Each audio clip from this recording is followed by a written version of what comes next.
All right, we're going to talk with Jim Patterson. I can't believe this. I saw this story, and I just kept reading it thinking, no, this can't be.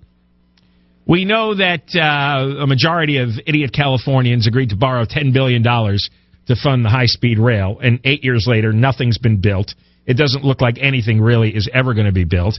And it looks like Democratic legislators agree because now they want to start pilfering the money. In fact, they passed a bill and sent it to Jerry Brown that would steal $1 billion and use it to electrify something called the Caltrain, which runs from San Francisco to San Jose. And this is an obvious violation of the proposition. The money was supposed to be borrowed to build the high-speed rail. You weren't supposed to steal $1 billion of it and use it to electrify this train link. I don't understand this. I don't know how this flies. Let's get Assemblyman Jim Patterson on, Republican out of Fresno. Jim.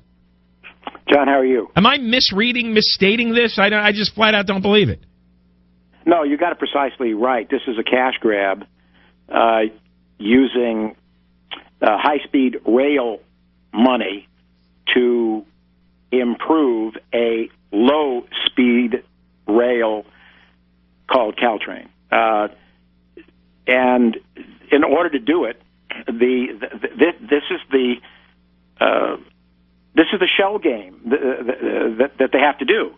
Voters prohibited expressly any use of bond funds on high-speed rail construction unless or until two assurances were absolutely made. One, that there was funds to complete.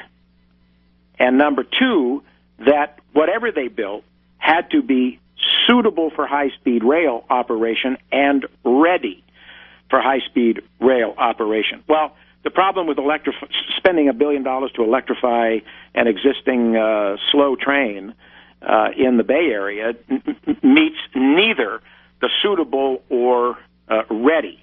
It would first of all, it's unconstitutional.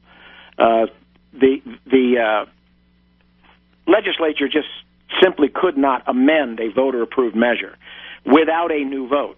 So here's the gamesmanship, the wordsmithing. This bill is now called a clarification.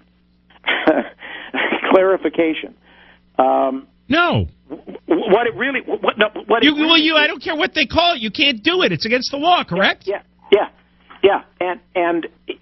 But the circus that goes on in the legislature is that these people who know that words mean something and that the bond says something entirely different are entirely satisfied to step to the microphones on the floor and present for a vote and to the people of California an act that, quite frankly, is unconstitutional.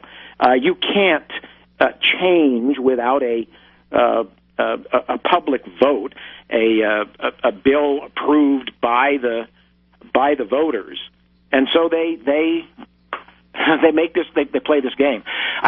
So I was on the floor, kind of chastising them a bit about it because ready words mean something, and the voters intentionally, in order to avoid boondoggles like this, bait and switch like this, they prohibited using bond money if you can't build something that is suitable and ready. So Caltrains is not suitable because it's not high-speed rail. And number two, it's not ready. By the way... Were they going to use this track to connect with high-speed rail somehow? Yeah, but at a slow rate. It's not high-speed capable. Even after they electrify it, it's still slow? Yes. So part of the problem is that... this is the... Look, I've said it all along that the High-Speed Rail Authority is making this up as they go along. They are $45 billion short of connecting all of these various parts. So what have these fools done? they've gone out and they have sort of seduced people in San Francisco, saying, "Oh well, we'll get high-speed rail to you pretty soon, but we're gonna give you $1 billion for your Caltrain." They're in Fresno, California right now. They're digging trenches and building overpasses and at-grade separations and all of that. They're down in L.A. Spending money on some of the slower commuter trains, and the plan is, right, the secret plan is that they're going to connect all of this with high speed. John, they don't have the $45 million to connect it. So we have this spotty, very expensive spending going on in San Francisco, L.A., and in Central California, and there are gaping holes between these segments. So here's what I think is happening. They recognize that they're in trouble. This is a plan that is failing, and so they are now buying off votes out of the legislature from L.A. and some in Fresno and some in Los Angeles by throwing cash at these commuter trains, these slow trains, and pretending that it's high speed. But the voters expressly forbid this, and so what they've tried to do is to redefine what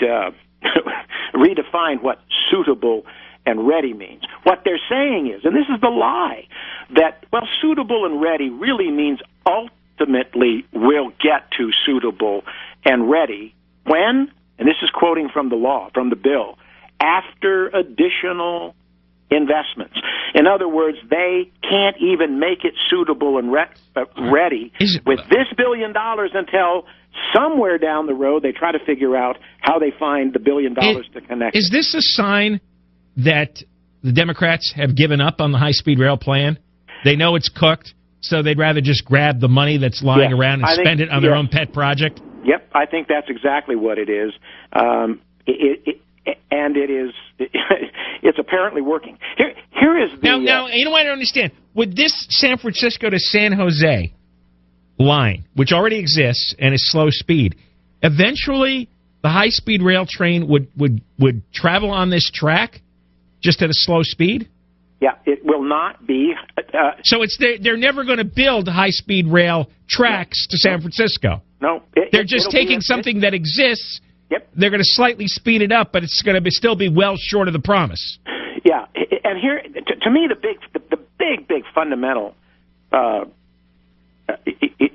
game, the dishonesty about this is that we voters, and the voters that voted for this, were promised, we're going to get you between L.A. and San Francisco.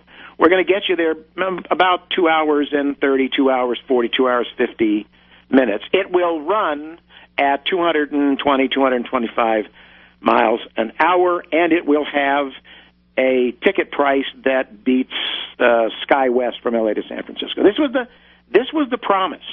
Now, as this is unfolded, what are we finding out? We're finding out that they can't do it. They don't have the $45 million to complete it. $45 billion to complete it. So they are spending a little bit in L.A. to make the commuter trains a little better. Hold on. I don't mean to cut you off. We'll continue in just a moment. Yeah. We continue with Republican Assemblyman Jim Patterson from Fresno. The Democrats in the legislature passed a bill.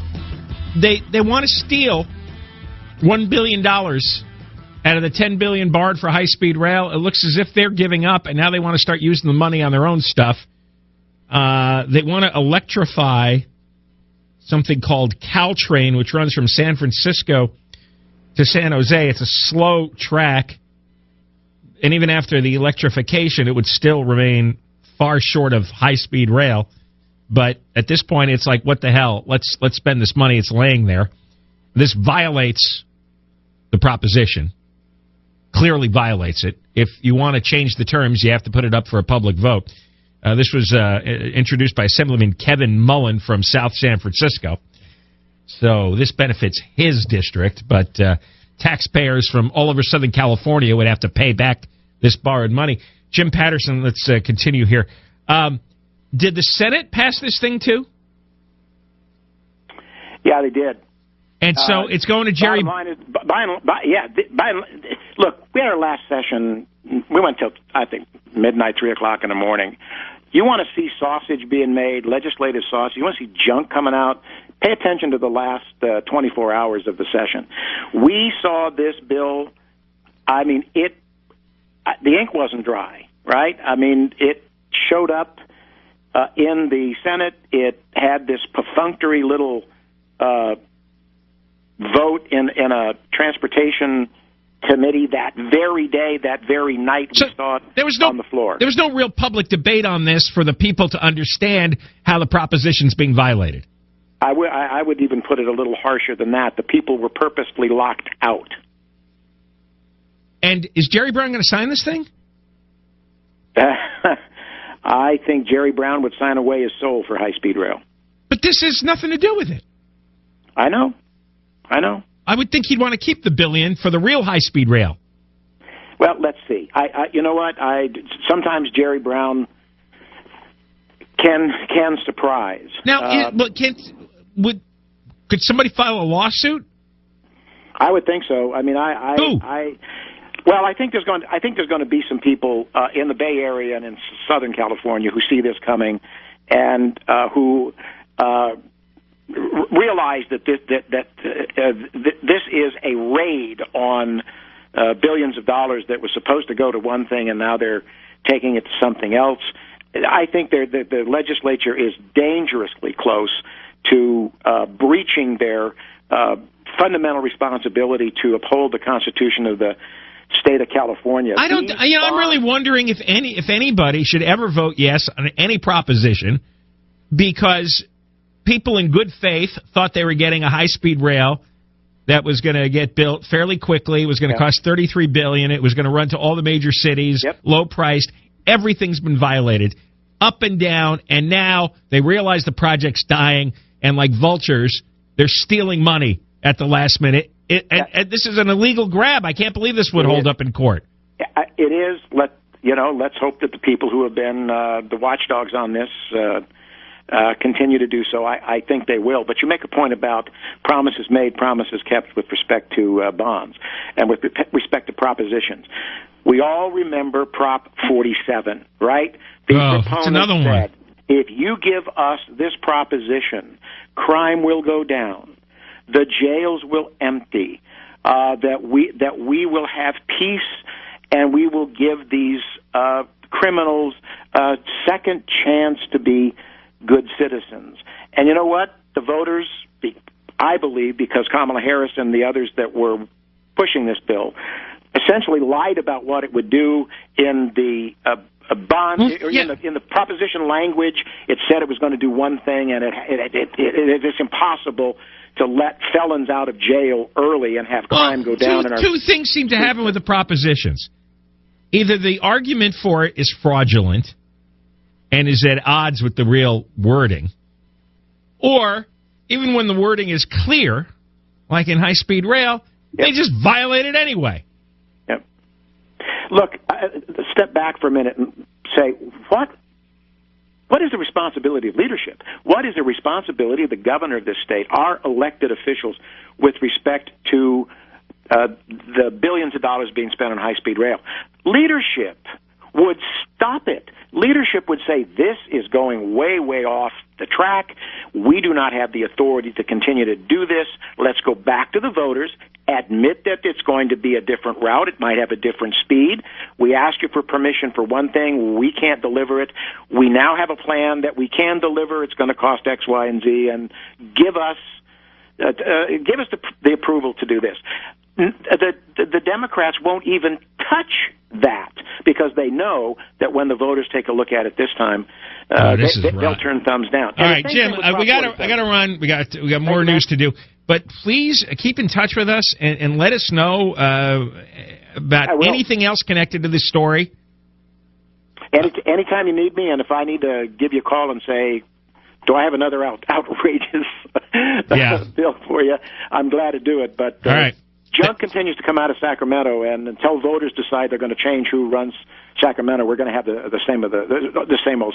All right. Thanks very much. Thank you, my friend. All right. Bye.